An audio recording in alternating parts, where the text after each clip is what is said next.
When 3 employees of Looking Glass Studios left to found their own company, they wanted to make a game like Looking Glass's System Shock.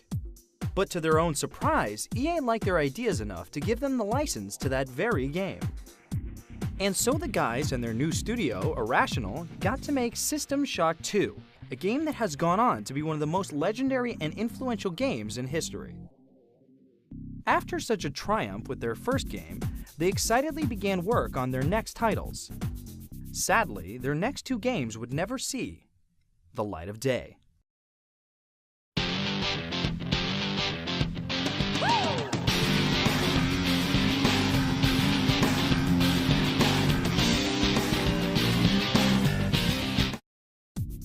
Before System Shock 2 had released, Looking Glass was already so impressed with Irrational that they asked them to develop another game for them. Irrational agreed and started work on Deep Cover, a modern-day stealth game. Sadly, Looking Glass's financial woes had advanced to the point where they couldn't even pay Irrational for the work they were doing. Irrational was forced to pull out of the project, which was cancelled shortly before Looking Glass went out of business in 2000. But while Looking Glass was imploding, Irrational was expanding.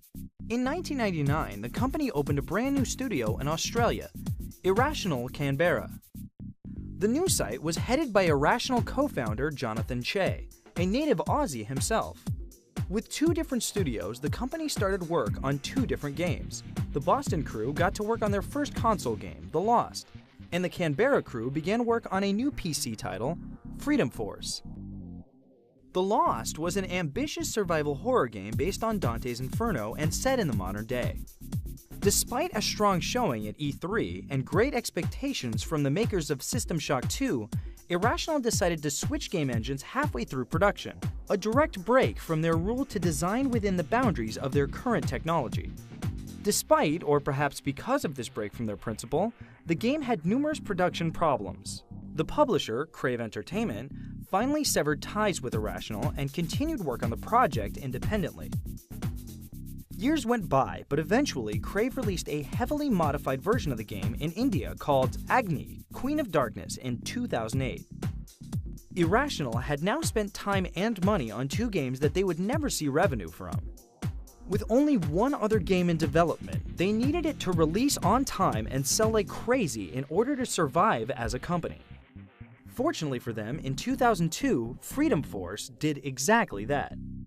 I don't know what will come from all of this, but I must use these new powers to help my country fight her enemies within and without. Those Reds might have killed Frank Styles, but they're about to meet a Minuteman. The title merged some basic RPG elements to a sound real-time tactics game in a fun, vibrant world lovingly based on old-school comic books. It was a stark contrast to the more adult-themed games they had released, and not released. But like those games, Irrational paid special attention to the game's atmosphere, the feeling evoked by the art design and overall presentation.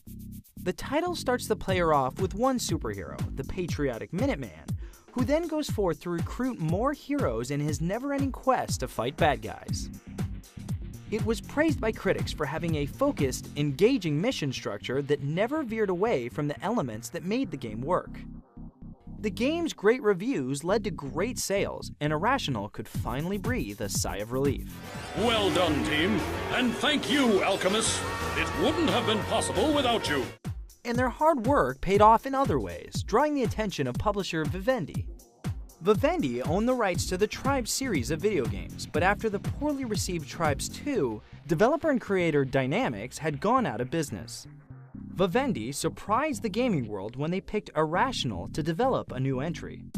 While System Shock 2 was a legendary shooter that included multiplayer co-op, Irrational had never made a competitive multiplayer game before.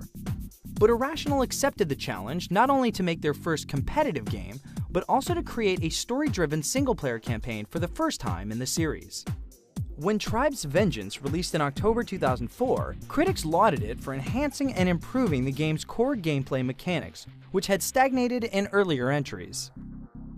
The story mode was also cited as unexpectedly good.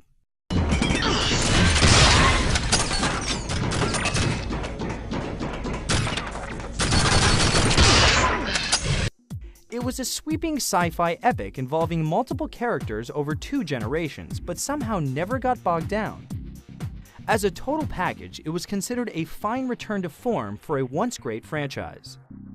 Sadly, even with the praise, the heavy competition from Unreal Tournament 2004 and Half-Life 2 meant that the game's sales weren't as stellar. As such, Vivendi announced that Vengeance would be the last game in the Tribe series. Not long afterwards, Irrational released Freedom Force vs. the Third Reich in March 2005. For this title, the company decided to play it safe, keeping the style and gameplay largely unchanged, except for an obligatory graphical update. It remained a family-friendly superhero adventure and proved to be another hit title. After a few rough years of unreleased titles, the studio was now on a roll.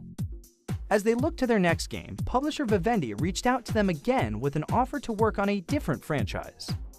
And so, a studio that had become famous for science fiction and superheroes would finally enter the real world.